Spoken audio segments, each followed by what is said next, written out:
This is Kevin Pruitt with another episode of Rising Tide Startups, and my guest today is Alexandria Tomeko. Alexandria, thank you for joining us on Rising Tide. Thank you for having me. I'm so excited to be here. As they probably can't tell because I'm actually indoors, but it's dark where I am, and it's not dark where she is. And it is beautiful, lovely Southern California weather, and I was already lamenting the fact that I'm on the wrong end of the country before the interview ever started. But tell our listeners a little bit about yourself. So you can always come visit first. That is true. Anyone can come and visit. Not locked. Yeah, it's not locked. We welcome all. It's sunny up until about December, and then it starts getting a little gray. About me, oh wow, that's always like a loaded question, right? So take it any way you want to. Yeah. So my name is Alexandria Tomeko. I am the founder of a Conscious Coach Conference as well as Nomadic Planning. So I have about 2 companies, launching my 3rd at the end of October, hopefully, if everything goes well with our timelines. And I've just been an experience coordinator. So I'm an event planner, kind of like a higher level event planner. I've been in event planning for about 14 years, and I was around a lot of amazing events that changed my life. And so that's kind of my why. I just love creating that magic in that space for people to connect on a deeper level. And so that's what I do. That's a little bit about me. So we've already established that this classic underachiever started event planning at about 12. And now that she's all grown up like the rest of us, she's actually going to have to get a real job. But so touch a little bit about like family background, where you grew up, education, experience. So I come from a family we are 6 women. And so my dad always has a joke where he says, I wanted to spend all my money on women, and I don't think God got the memo of how, So that's the yearly toast around Christmas. So great family. We were always, always outdoors, always doing things, but always creating amazing events. So whenever the Tomekos were hosting an event, our house was the house to be at, right? And so we made it special. If it was a birthday, we made that person feel special. And so that's really where the event planning got anchored in, because I saw how magical it would be. And even though sometimes we didn't have thousands of dollars in budget or hundreds of dollars in budget to make an event happen, it was still over the top amazing, filled with love, laughter, and a lot of people. My education, so I was born in Texas, and I grew up in Costa Rica for 18 years. So I actually have a BA in hospitality management, so all about hotels, tourism, and event planning as well. And so I did that. And then I moved here 4 years ago to start and open up some companies. Now, did you do your like secondary education in Costa Rica or in the States? I did it mainly in Costa Rica, right? And I got my international BA in Costa Rica as well. Most of my career growing up at first in event planning and project management was in Costa Rica until about 4 years ago when I transferred here, and I started one company before, closed that one down, and then started these that I'm running right now. So, you're no stranger to beautiful weather and beautiful beaches and lovely environments that do these events. So, I mean, it's really interesting that you already touched on this. Kind of, you answered the question before I ask it, but what was the transition to lead you to event planning? And I mean, if you want to expand on that more, but it's interesting that you can go back to your childhood and kind of see this progression. Yeah, it was interesting. So it was, my childhood definitely started that. My older sister is a chef. She's amazing. Don't tell her I said that. She'll find out eventually. And yeah, it was just my very first job. Well, my parents had a natural pharmacy, and so I was always in sales and great in management. And then, and that was when I was 11. And then when I was about 15, 16, I was a assistant to a marketing director. And we put together programs which are called fam trips in the industry. And they are, they're trips to take the sales agents of booking.com and Kayak to a certain area and region to try the services. So to stay at the hotels, to try the tour services, the food and everything around. So we join forces with all of the hotels and kind of map out all of that logistically. And so I really enjoyed that and realized that I had a knack for that kind of stuff, right? So after I finished with that job, I transferred and I became the director and coordinator of exchange groups for students that came to work. I worked at the university that I studied at. So I was kind of in the dean's office doing that. And they were actually my same age. And so that was really interesting, having to really develop that barrier and that boundary between work and play and who can be my friends at work and outside of work. So I did that for about 3 years on and off. It was more seasonal. And then I just went straight into studies, and then I took a break and I became a bartender for a little bit. And then I got a call based on all my experience, my network. And they were like, do you want to become a wedding planner? I was like, you know what? Not really, but okay. So I did that. I was like, I don't know if I can be a wedding planner. Like, I don't know how to plan events that well. And they're like, you've been doing this for years. And I was like, oh yeah, I have. So it kind of just like, I fell into it. Even though I had all that experience, it's like that one thing that we're kind of really, really good at. And people are like, oh, why don't you like charge for that? And you're like, I can? Like, it almost feels bad. So after that, I kind of stood in the fact that, wow, I'm actually really great at event planning. So I got a little burnt out from weddings, took a break, moved here. I did behavior therapy actually with children on the autism spectrum. And that actually helped to read people's behavior, which I already had a knack for, but it really refined it, right? And the why of behaviors and kind of those telltale signs of when things were coming up for other people. And then, you know, my company that I did consulting in, I closed, and I was like, what can I do for the rest of my life that I like to do? I need to just stick with something. I can't just keep on developing these companies and closing them. Like, I need to like stick with one idea. And I looked at my, calendar, and it was all events. Like, I was planning events all over San Diego for free because I just loved it so much. And so I was like, oh, I need to stay there. I need to do that. Exactly. So what I think most people don't really realize is how unique and the event planning kind of genre is. So at my day gig, I mean, we have people that actually plan events, and often they're either very good administratively and operationally, or they're very good creatively, but they're not both. And it sounds like to me that you are this unicorn that probably can operate in both of those spaces, because I think wedding planners maybe even more, that's like a different level, like DEF CON 2 or something, that you have to be creative and really, really detailed and functional on the kind of the reverse side of that coin. Can you see both sides of your brain operating together? Because they really have to in that space.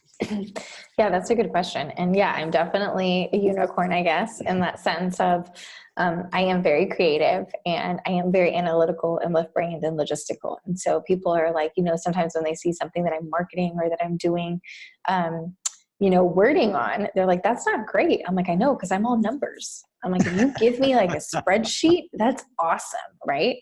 And yeah, sorry, I see people walking that's behind. All right. Back. No problem. But yeah, we live on a planet with 7 billion. Right. There's room for everybody though.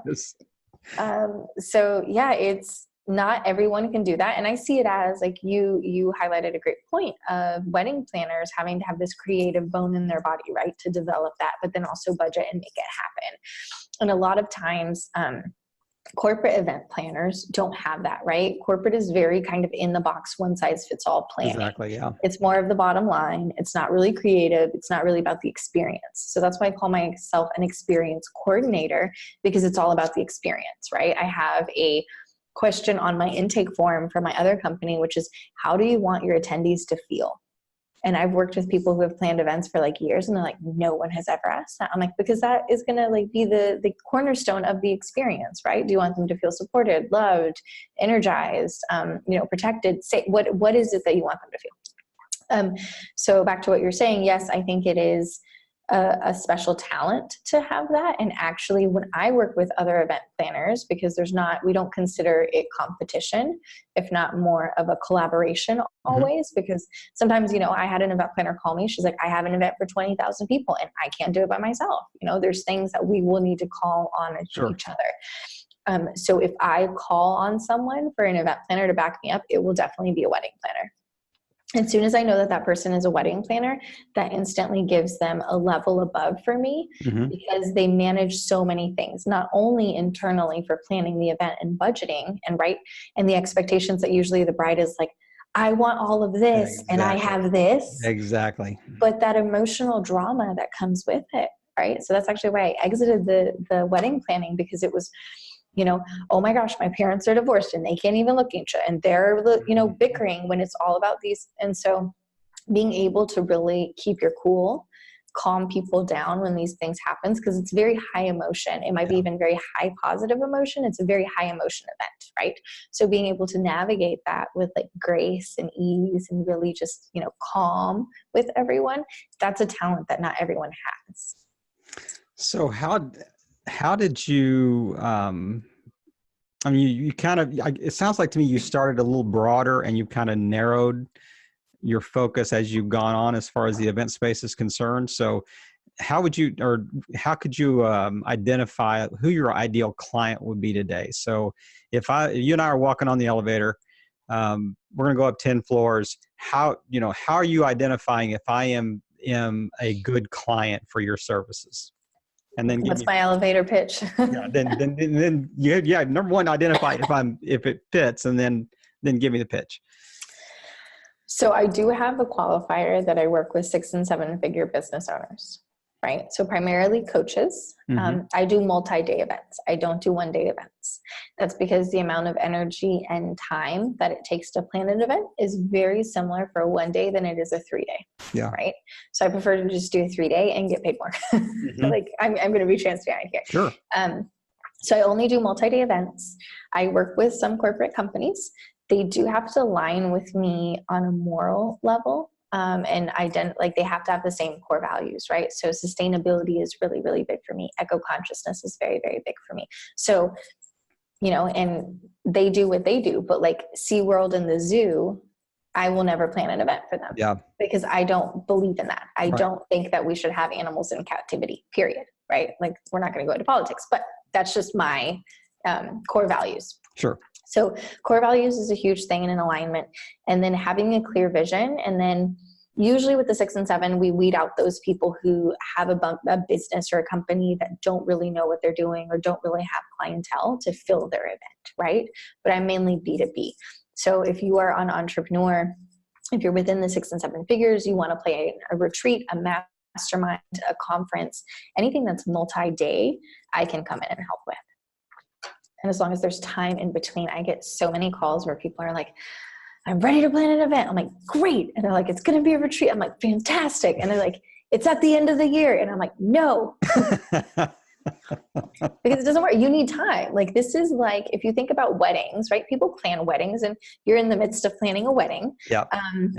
It's years in advance sometimes, like at least 18 months, a year in advance, right? It's the same thing for a big event that's a multi-day, especially if this is a business event that you're wanting to make money on, Mm-hmm. right? And so many people go to plan events and they don't take that factor into consideration. They get like divine inspiration and they're like, oh my gosh, I want to do this. This is amazing. Let's do it. And then they wonder why they end up in the red. And it's because they didn't take the time to market. They didn't take the time to plan. They didn't take the time to find the sponsors. And then they end up, in the red. And so part of my job is to make sure that they end up in the black, right? And so to do that, I have to make sure that it's at least 6 to 9 months out. So I won't take a client. Like if we were to meet in the elevator and you're like, this is great, and I want to work with you. Friday. And you're like, Friday. I'm like, no. I mean, depending, right? If it's a corporation that's paying for their staff, I can do that. Sure. Because they have the money and they have the people all together. Right. But if you're only, the money in the business and you have to come and bring the people in one by one and sell a retreat, then that's going to take some time. So I want to give you guys the best advantage of being able to make that money back. And these are all like live events? Are in-person events? Or are you talking about even maybe an online experience event? Those types of things. I mean, what kind of drill down a little more on maybe what a typical event would look like that you've planned in the last 6 months? Yeah. So live events. So actually right now I'm working on my personal event that I'm hosting. So that's a live event. It's a 3-day. It does have an online portion to it, but it's mainly the in-person event. Okay. I plan in-person events. So the next would be like a retreat that we were planning. So it was like a 3 or 4 day retreat. And so I go anywhere in the world, depending on where the client wants to go. So if you had an inspiration, you're like, I want to go to Bali. I'm like, great, we'll plan it in Bali. Like there's a reason why you want to go to Bali. We can do this. So there's usually overnight. So that's where the multi-day comes in. It's usually like an all-inclusive. So like my conference doesn't include stay, but a retreat would, so they pay the package, they pay for the hotel, we stay on site, I help them with that. So yeah, did I answer the question? Yeah, absolutely. So how do you vet the coaches that you're working with? I mean, I can imagine these two different bookend, scenarios where, both coaches maybe make really good money, but one coach is really magnetic and they can really draw a crowd. And if they do an event, people just go pop out their credit card and buy the ticket and go. The other person may be really good one-on-one, or may really good with corporate, clients or something like that. But really I guess, are you looking at kind of their portfolios and their history and seeing, what kind of events they've done in the past, how they've drawn crowds? What's kind of the level of vetting that you would do with a client? So I get on the phone with all of my potential clients. Uh-huh. Yeah. And so then I have them fill out a form that has a couple of questions. Usually if you're planning an event and you've planned an event before and the event planner was good, you're not going to let them go. And if you're listening and you have a good event planner, don't let them go. So there's, I get the kind of the tail end of, we planned an event, it didn't work, I ended up in the red, and now I'm really gun shy. And so I want you to help me. Right. Yeah. And so I do look at, not only what you're making, what is the end game for you, right? What is your goal? I was just literally on the phone with a potential client, one of my friends, and she's a coach, and she's like, I want to do this and this and this, and I want to have this like 1,000-person event. And I go, whoa, okay. From what I'm hearing you saying, that's not going to be feasible, right? Because your model is not at that point. So how about we scale it back? And she works in like a selective energy industry. So I was like, go to the big people in the industry that can offer you the money and the people, and start there. And then we'll build into a larger event and like a retreat, right? So it also depends. Like I can work on the whole spectrum, but I do personalize it. So depending on, I hop on a call, and depending on where they are, I give them also modifications and tweaks. Like, okay, maybe going full out into a 12-day mastermind halfway around the world from where your clients are is not a good idea. Maybe you need to do a 2-day mastermind locally so that you can fill those slots, right? If they're only good one-on-one, then I do have that question of like, see work, like push yourself, right? We still have time, at least 6 months. So push yourself into like, okay, start taking on and testing with a group, and then seeing what your limit of working with a group is. I don't recommend any masterminds over than 25 people. That's too much. Right. For the group dynamics, it's too much. I have a friend who also plans around the world. His rule is 8 people for trips. So if it's a room of 50 people, that intimacy that people are actually paying quite a lot of money to be in the same room with you is lost. So all of those factors come in, and then I usually give them, I have a little bit of a sliding scale of my fees, and then it just depends on where they are. Sometimes I'll just give them pointers and say, you know what, when you're at this point, we can talk again, right? Like, I don't think this is for you. Yeah. And I'll always stand kind of in that integrity of, I want to see my client succeed. So it's not just, there are other event planners, unfortunately, that it's like, just give me the money and like, we'll do it, right? But I want to see that event filled. I want to see, your pockets filled, and, you meet your goals. I always ask them, like, what's your monetary goal? What's your like person goal? What's your ultimate goal with this, right? Where are you going with this event? Yeah. I love the way that every time I have interviews like this, I probably come into it with a kind of a preconceived notion of what I think they do. I think I know what an event planner does, because I've been to a lot of events, and, I work with them. I interact with them. I'm friends with them, but your definition of what you do is so much more broad than what I would have, if I was filling out the Wikipedia page of event planning. I never would have gotten there. I really like the idea that you're actually, more than the actual event, you're actually coaching people. You're Yeah. coaching them in, how to do marketing, how to do SEO, how to do, how to think through the process of what you're trying to achieve. What is your end goal? What's your beginning point? What's your history? What do you want to achieve? What do you want them to understand when they leave, or what do you want them to be feeling? What's the emotive side of things, and the intellectual side of things? What are they thinking? What's the follow-up? What's the next step after the event? That all those things that you didn't know when you began, in this process. And now, because of your experience and all the times you've worked with other people, you have this real insight that, to me, that is so much added value to just the event planning side of things. Your fees you just added a zero to all your fees that record that description of how I just described your Yeah. Can I use that as a testimonial? Absolutely. You certainly can. Yeah, you certainly and actually it's in my fees and like in the contracts where I say I do marketing consulting and sponsorship consulting. So I don't go out and I like the two things that I don't do is the marketing and the sponsorships. Like I don't get sponsorships for your event and I don't do the marketing. Yeah. But I do package it very nicely so that when you approach a sponsor and you approach the marketing, it's easy and it's just kind of a plug and play. Yeah. Yeah. Right. And but they have to have people that can do those things for you. That like almost like an add-on service if needed. So let's drill down a little bit more. Take me through a typical day. When you get up in the morning, we were talking a little bit off camera about this, people that are kind of transitioning from corporate life to, I'm a solo entrepreneur, startup life, and how even they maybe have difficulty with kind of time management skills and things like that. But walk me through a typical day. What time you get up? What's the first thing you do? So interestingly enough, get up at 5 a.m., run on the beach. Yeah. When we were talking about it, I was like, oh yeah, time management is so important. I'm going to teach people how to do a schedule. And then now that you said that, I was like, oh, my schedule is out of whack right now. So right now I'm building, 3 companies. One is kind of there, and then I'm building these other 2 that we're launching. And so my schedule is kind of all over the place and like at the mercy of this one event, right? But usually I would wake up at 7:30, right? And then I would have my me time. So sometimes I would be journaling or reading or meditating, and then I would make a green juice. So yes, green juice.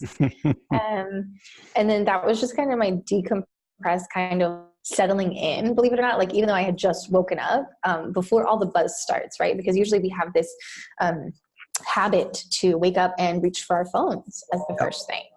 Especially you said yes, but also like the millennials are very used to doing that now, right? They sleep with their phone right next to them. And then they open up their email. In an old man suit. There you go. Well, so there you go. Millennials, right? And that can really put a damper in your energy in your day. And so really trying to stay away from that. And plan out like 3 key things that I'm going to do. Usually I plan out my days on Mondays, but really have that checklist of, these are the 3 main things that I'm going to attack today. And then at 10 a.m. is when I start my day. And so I can schedule calls or team calls or emails or anything else, but I just have to be at my desk at 10 a.m. That goes until about 1:32, and then I take like a long lunch break. And then I'll do calls and things in the afternoon. Sometimes I work like very odd hours. Like sometimes I'll get inspiration and be working in my office, like planning on things. Like when I get an idea, like a creative idea, I'm like, oh, I just have to put this on my whiteboard. Yeah. So sometimes I've worked until like 11 p.m.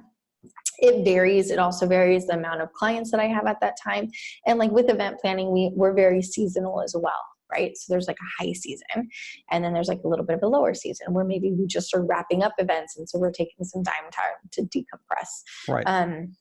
How I plan in general, like a bird's eye view is very cyclically. So I plan every quarter. So I do 3 months on, 1 month off. Right. And then I don't work on Mondays. So I've fallen out of this schedule, but this is like my ideal schedule. And when I'm on that schedule, it's amazing.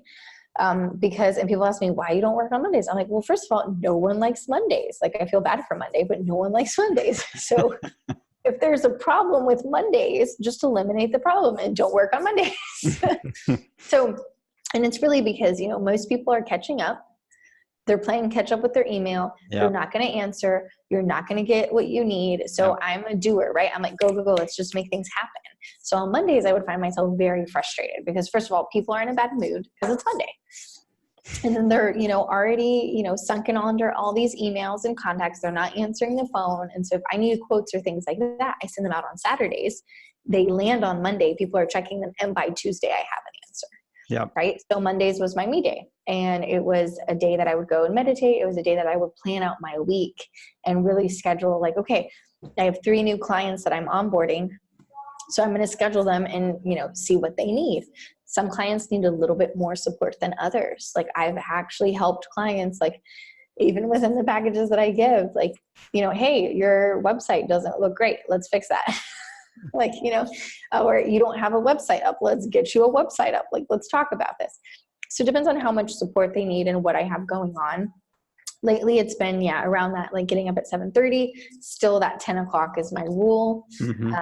And then just flowing from there. I do have Tuesdays and Thursdays live AMAs with my speakers for the conference that we've been doing, that have been like putting that chunk in there. Right.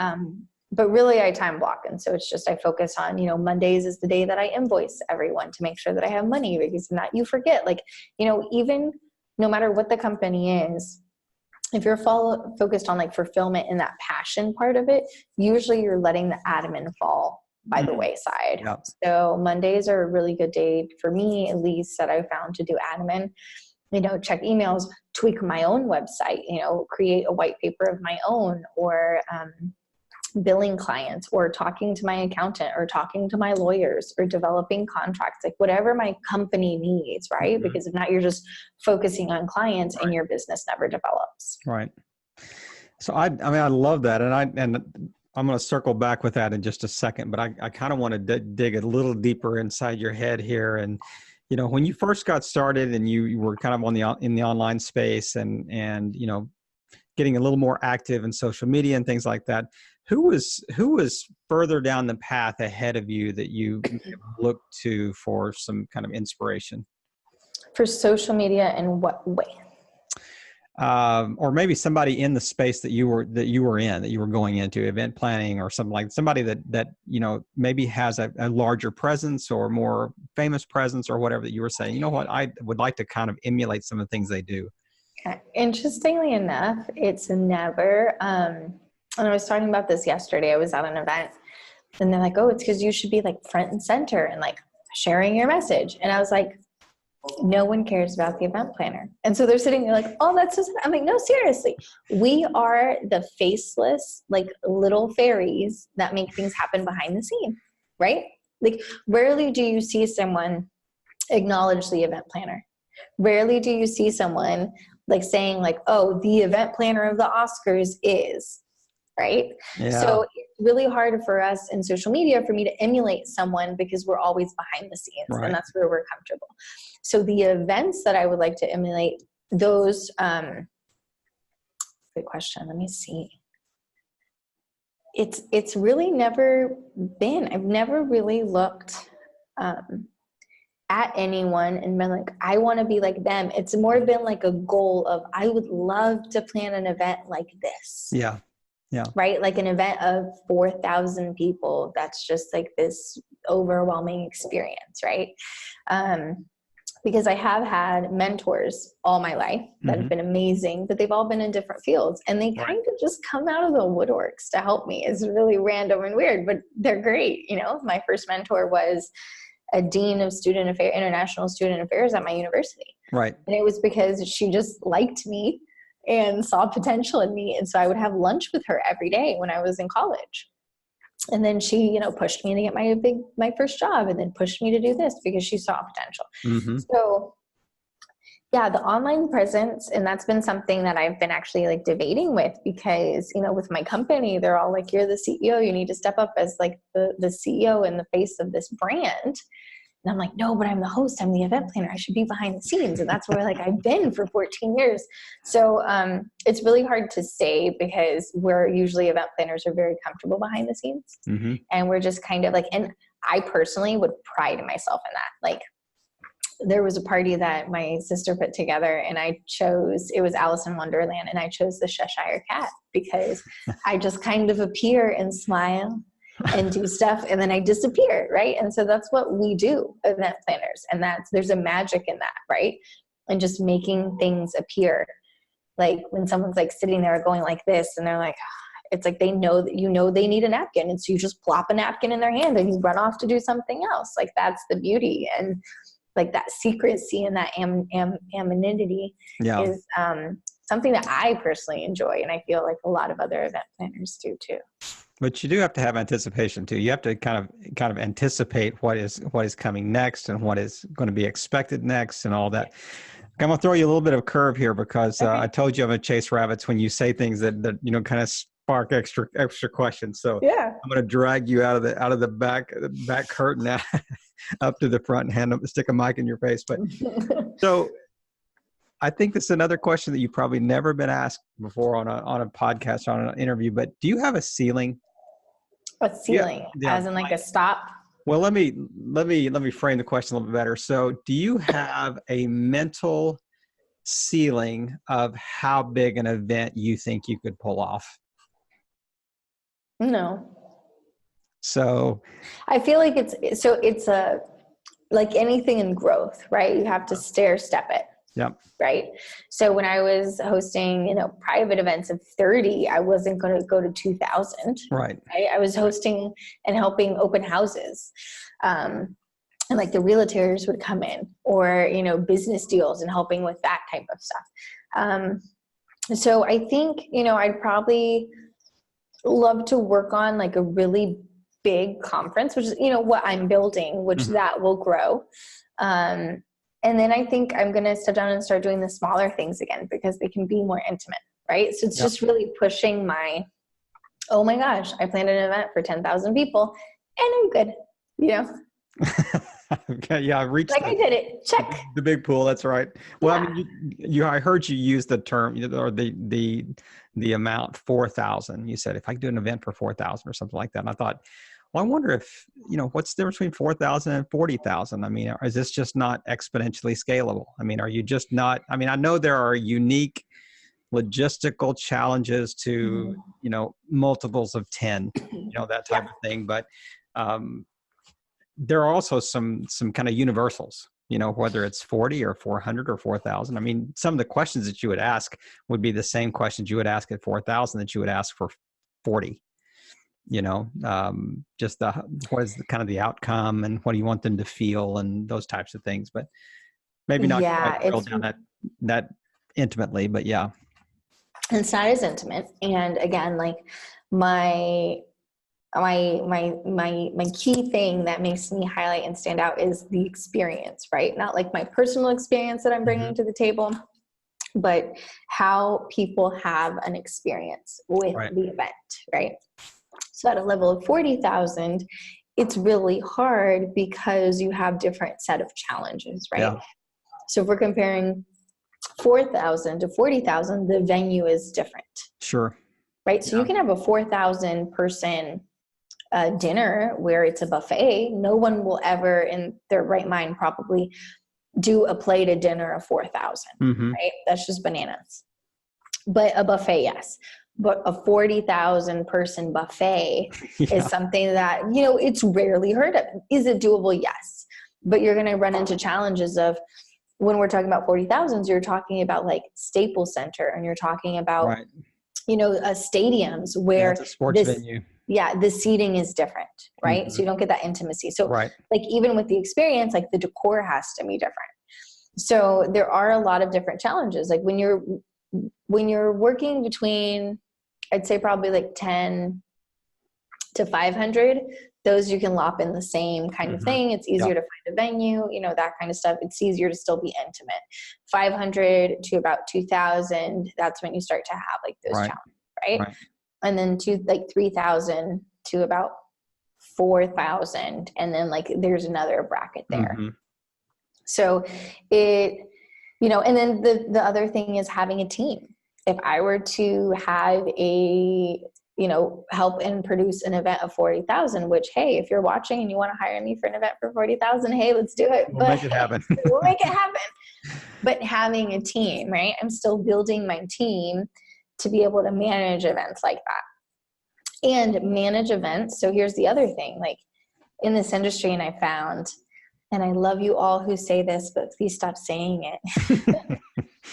Anyone can plan an event, right? So I talk to all these coaches. Oh, anyone can plan an event. I'm like, yeah, but not everyone can plan an experience, right? And anyone can plan an event, but not everyone can plan it well, right? So I wouldn't even agree everybody can plan an event. I mean, I've been to some events that they should never have been planned. Exactly, because there's a steep learning curve. And so that's one of the benefits of, like, I even tell people, I present and do workshops on event planning all the time. And I say, you know what? Sometimes I'm going to say, do this, not this, or just do this. And people are going to ask me why. And I can't remember why, just don't do it. Or just do it, right? Because it's been little things that I've learned over 14 years, right? That I may have learned it in year one in event planning where I'm like, ooh, that's big boo-boo. Or like seeing also, because event planners talk so much and we have such a good relationship. Yeah. I hear about their disasters, right? I hear about what has happened for them and they give me feedback. So I'm like, oh, I make sure I don't do that. So they say anyone can plan an event. Not everyone should, right? Because this is what we do, right? We see the full vision and we see 5 steps ahead from everyone, to the point where, like, even my friends in my personal life are like, you're always like, let's just start here. And I'm like, no, because you have to, like, A, B, like, you have to lay it out. There's like a sequence to things. Yeah, exactly. Right. And so it's a very left-brained activity. Yeah. So not everyone is going to have that ability. So yeah, you can, but, training a team, like for me, having a team that I trust that plans on the level of excellence that I do is hard to develop. Right. So not impossible, but it's training where I still talk to event planners that might've been in the field 14 years too. And I can share insight with them that they would have never known, and vice versa. It's not just a right brain, left brain thing. I mean, it actually is, like, your right brain has to see the future, has to envision what it would look like. And then your left brain's got to reverse engineer this thing. So, I mean, that's why I think you are such a unicorn, because it is so difficult to be able to pull those two, and they really are in some ways diametrically opposed. It's not like they're just complementarian. They're just not working together like two little gears. I mean, they really do compete for space. They compete for energy and action and interest and all the things that, you have this internal conflict in your mind. But so tell me a little bit more about your team. What do you want to know? So they're all over. Yeah. I have a team, but they're all they're all mostly entrepreneurs, actually. We have a couple of interns in my team, and then I'm onboarding one more person who I think will be team, not partner, for nomadic planning specifically. Because now that I've built out a little bit more of the systems, I'm starting to scale, right? And so I'm learning, actually, and like everything's a growth process, how to scale effectively and efficiently, right? Because I can plan a bunch of stuff and I can teach other companies how to scale, right? But it's different to scale from 20 people to 100 than it is from 0 to 20. Right.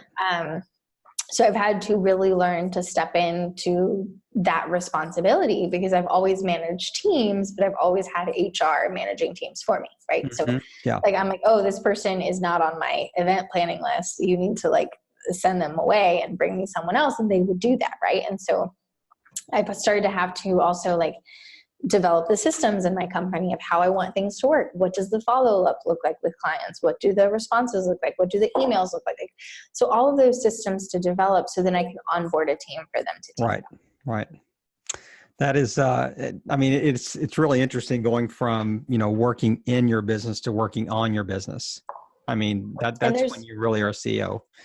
Yeah. And there's a level of working on your business, and then there's working on your business so your business grows. Yeah. So as soon as you start to scale, and even I was at a women's event this weekend, and a lot of the women were talking about, onboarding team, and how if you've been a solopreneur for so many years, which I was a solopreneur for 8 to 9 years before I started scaling. This is the first company that I'm scaling. And because I need it, the magnitude of everything calls for it. I can't do it by myself. So it's like you have to learn to scale. And before that, I had just an assistant, and it was a big like learning opportunity for me, because I went from solopreneur of I do everything, right? And if you know how to do things and you do it quickly and you could just get it done in 5 minutes, to onboarding, teaching, and then sitting back and really not interfering with them, Yeah. right? Yeah. But also giving them enough guidance so that they're very clear on their expectations and very clear on their tasks, and they have everything they need for those tasks, right? They have the logins, they have the money, they have whatever it is that you need to give them, because usually it's not, they're not a bad team member, you're a bad boss. So when you look at it through that lens, if people want to meet and exceed other people's expectations. And someone told me today, like, it's all about the paycheck. I'm like, no, some people actually are passionate about what they do, but if the expectation is clear, right? And so creating those clear expectations and what that looks like for you. So like I have a rule with my team. If you have to keep me on the phone for an hour asking me questions over and over again and me explaining it to you in Russian and Chinese and whatever I need to do for you to understand, I will do that. But don't go and implement and start acting on something that you're not clear on. Get clear first. Those are my rules. Ask me as much as you need to. You're never going to annoy me. And then we move forward. Because if you're not clear, you're going to go doing a lot of work for 5-10 hours, and they're going to come back and I'm going to be like, that's wrong. Yeah. And they're going to be like, well, because I assumed. Okay. No, you got to ask. And they're frustrated too. Yeah. And then they're frustrated. And so it's opening that communication and that clear expectation where I expect you to ask me everything you need to know so that you can do your job well. Right. See, I have, it's been kind of underhanded. You didn't know this was happening, but I got about 5 micro courses out of you without you knowing you were doing any of it. So, I just keep asking questions and then you give me kind of a 3-point answer. And I'm thinking, man, she is really good. So let's talk a little bit about the transition. So, going from corporate to kind of going out on your own. And, I got another one of these unique questions for you that I'm really curious to hear your answer. But so, this may be just like a dream lifestyle for people. I broke out of the corporate cubicle cell that I was, destined to or locked into, and I went out on my own, and then boom, I become happy. Are you happy? I am because, and a lot of people are like, ooh, the freedom, I get to live life on my own terms. And it's no, because I really get to do the things that I choose to do and that light me up. Right. So my company, Nomadic Planning, when I founded it, I had closed down my consulting company. So I used to consult in operations and logistics, so systems for restaurants and hotels. And I was miserable because I was like, that was my goal, right? Like, to be a consultant, you walk in, you tell people what to do, and you pick up a big check and you leave, right? And part of that was true. And I made very good money. But I realized that it was a lot of hand-holding. I realized that my client were ideal. They didn't really understand me. I really couldn't support them in the way that they wanted to be supported on like an emotional and personal level, right? Like I was becoming their coach, and I'm more of like let's look at the bottom line and perfect the systems. That's what I was hired to do. So I was like, I don't want to, I was in that plateau of I had a client on retainer for like a year and a half. And I was like, okay, it's either I bring in more clients and I start to scale this, or I do something else. And I was like, I don't really want to scale this. I don't really want to help people in this industry because some people just don't want to be helped. And so I sat in my office for a couple of days maybe and just stared at my whiteboard and like thought, what am I going to do? And so the answer came that it was planning. And then I was like, okay, I got burnt out planning before, right? And wedding planning. So I sat there and I developed my perfect company and what that looked like. And that was, I didn't want to work with weddings. I didn't want to work with people that don't have the budget and high expectations, right? So that's where it came, 6- and 7-figure business owners. Yeah. I wanted to work B2B. I didn't want to have to fill the conference or the event myself. I wanted to work with the head of the person and then have them do that. So I was really able to plan out the life that I wanted. And now I get to get out of bed and be like, ooh, I get to budget for so-and-so, right? And I get to be part of their vision, which is what I've always loved to do. But there were these other things that made me unhappy with it. So it's a great question. Yes, I am happy. So you kind of took all the things you wanted to do and kind of left all the kind of the dross that you didn't want to kind of behind. So what a great way. That truly is the definition of a lifestyle business. I mean, it really is. You kind of built the business around the life that you wanted to lead based upon your skills and gifting and passions and also what people would pay for.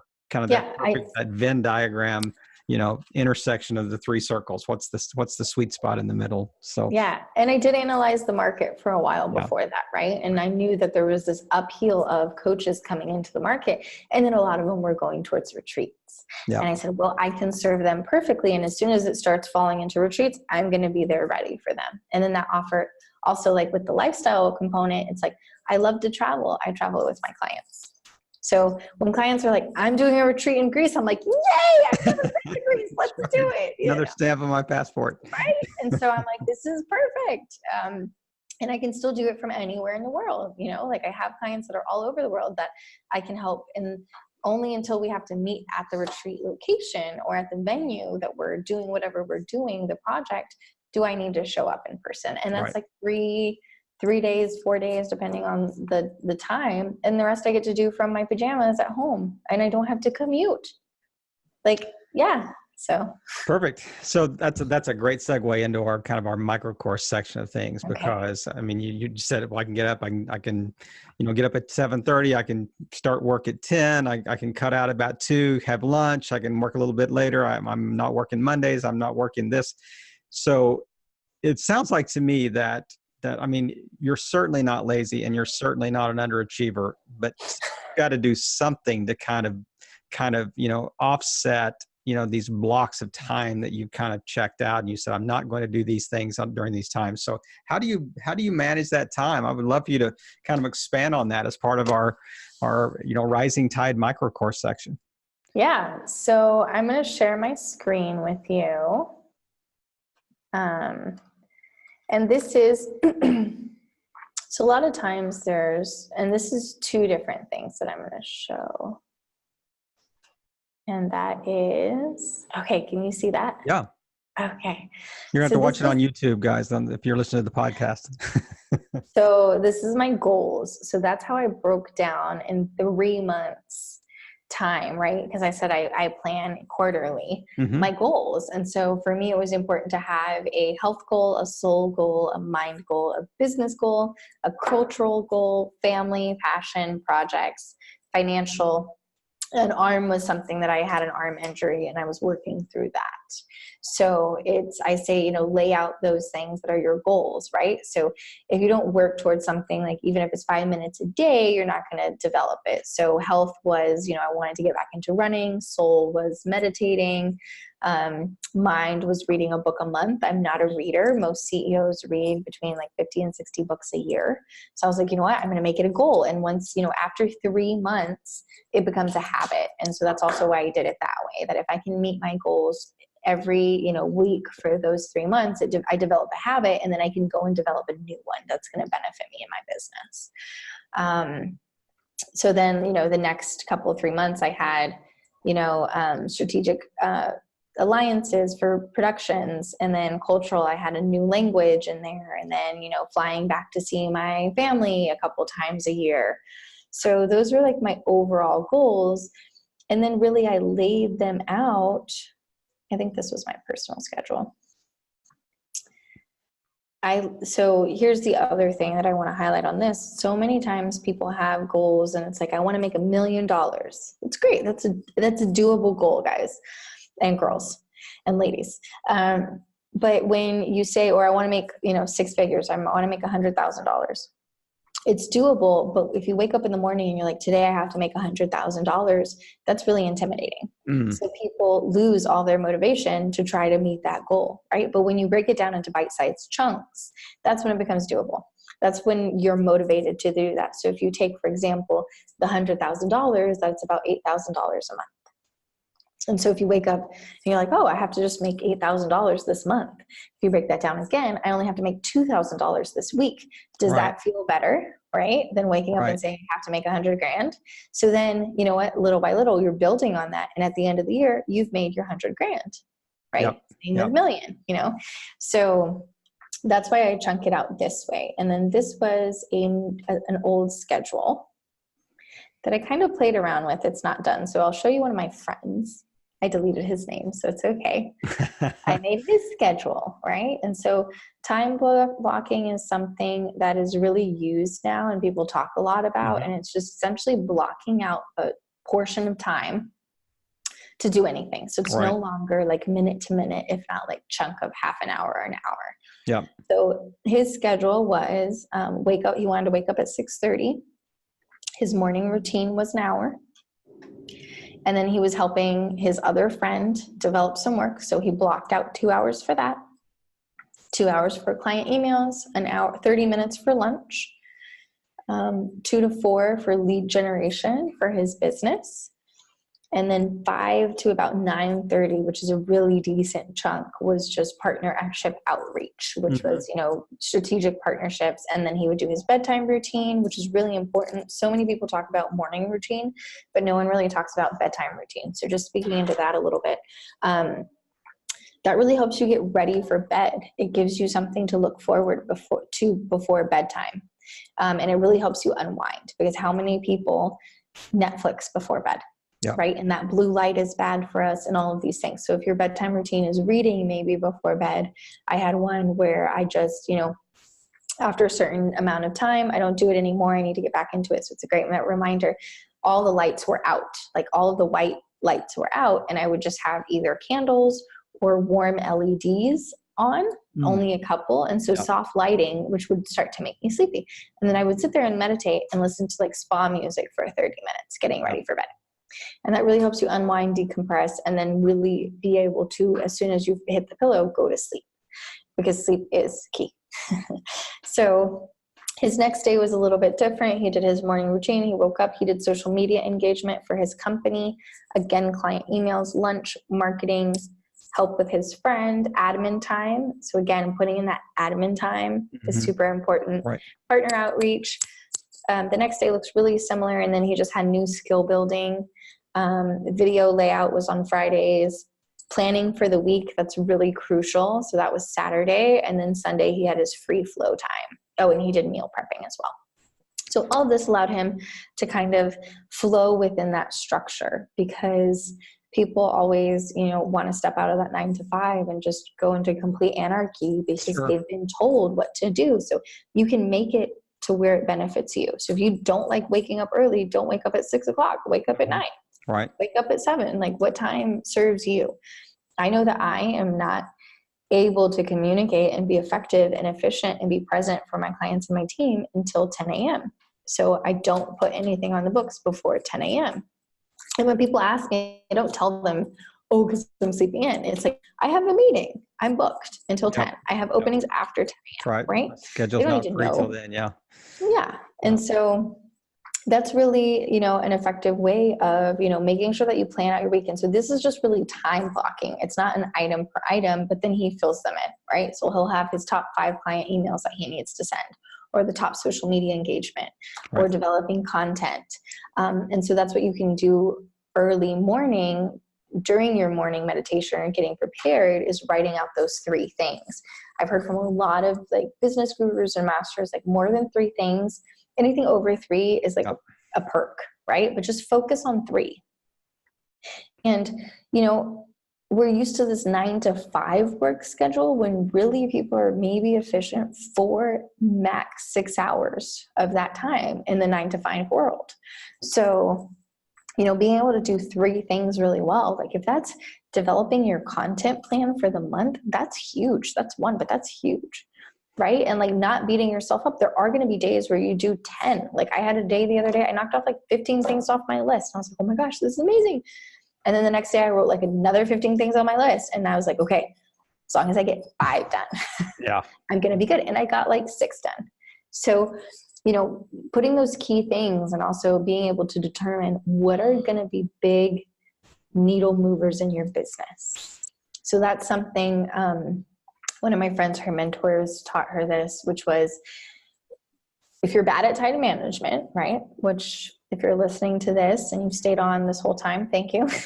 And it was writing everything down that you did, right? So I went into Facebook from 5 to 5:30, right? Then it also makes you not only think about what is it really worth doing? Is it worth just like writing on the piece of paper that I checked my phone? And then at the end of the day, you do it for like 2 or 3 days, highlight in green what is actually money generating items. Because so many times we get so caught up in admin and answering emails and this kind of stuff, and we're not actually bringing in money. So if you don't bring in money, you can't pay yourself, you can't pay a team, you can't scale, right? So really looking, because then you can look and be like, wow, I spent 8 hours on emails, social media, and I didn't do one single income generating item. I need to modify, right? I installed, there's an Instagram. That is my kryptonite. I'm very visual and creative, so I love pictures. I installed a timer as soon as I'm on, and I run 3 companies on Instagram sometimes. When my Instagram timer goes off after 10 minutes, it goes off and I'm supposed to put my phone down. Sometimes, no one's perfect, but it's a good reminder, right? Newsfeed Eradicator, if your company is on Facebook, that's been life-changing for me. Newsfeed Eradicator is a plugin for Chrome that you can use. It's completely free, and it takes away your feed. So you no longer do that endless scrolling that happens on Facebook, because who has ever opened up Facebook and 30 minutes later, you're like looking at cats. Absolutely. You're like, oh my gosh, right? So I have to go in there and post and check on what my team is doing and answer questions for the conference. And, we do a little bit of lead gen through there. So I need to be on Facebook. It's part of our business. A lot of people, coaches, that's part of your business. So Newsfeed Eradicator is a great tool. You're in and you're out, right? That saves me 4 hours a day. And so now I can put my attention on like strategic partnerships or marketing things or things that are actually going to make me revenue, because I have a team to pay for, right? Right. And I have my own bills to pay, right? So that's going to keep me in business longer than just going down this mindless spiral. I mean, what a great way to wrap up our interview, is just to kind of leave us with this, the idea of kind of prioritization, what's really moving the needle, blocking specific time on your calendar, and maybe limiting to like 3 to-dos a day. You can only have 3 of the kind of, what they call them, the most important tasks, or the, big hairy tasks, or whatever you want to call it, that you're trying to accomplish that day, but really are, prioritize the things that are really going to be revenue generating, activities. But so wrap us up a little bit. Talk us through the event that you're planning, this big event that's coming up. And I think you had some, like a promo code that you wanted to leave our listeners with here near the end, and maybe just wrap up with the best way to find you online too. So yeah, perfect. So our event is a Conscious Coach Conference, and it's here in San Diego. So we have an in-person portion that's September 28th to September 30th. And then we have the online version, which is September 29th to October 1st. So that is ideally for coaches, but also if you're an entrepreneur and you're just starting, you would probably get a lot of good nuggets out of that. Because we've noticed that coaches are entrepreneurs, right? There's so much in social media going around, like coaches aren't entrepreneurs. Everyone needs to stop saying that, because they are. For sure. So a lot of coaches go through certifications and don't learn key business tools, like what is going to help them move the needle and actually build a business. So if you're in ideation phase, or you've been in the industry for about 1 to 3 years, you've got a couple clients, but you're not sure how to scale, you're tired of doing that time for money kind of trade, and you really want to impact more people, right? And have this dream lifestyle business, this is a great event for you. We teach coaches how to build sustainable and scalable businesses, and we have 4 tracks. And so we have business, so it's all about business foundation, from how to set up your LLC all the way of how to scale on a bootstrap budget, right? So scaling to 6 and 7 figures. And then we have sales and marketing, all about honing into your niche, what channel to use in marketing. And then sales, how to authentically close sales.